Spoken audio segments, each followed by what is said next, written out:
साँझ पख खाँदै हौली आटोसँग खोले साँझ पख खाँदै हौली आटोसँग खोले दर्शन आमा परदेशबाट कान्छो छोरो बोले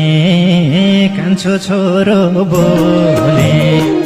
साँझ पख खाँदै हौली आटोसँग खोले दर्शन आमा परदेशबाट कान्छो छोरो बोले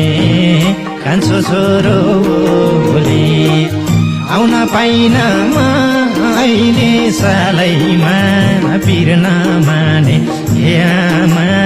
हात राखी गालैमा आउन पाइन म अहिले सालैमा पिर्न माने हे आमा हात राखी गालैमा पिर्न माने हे आमा हात राखी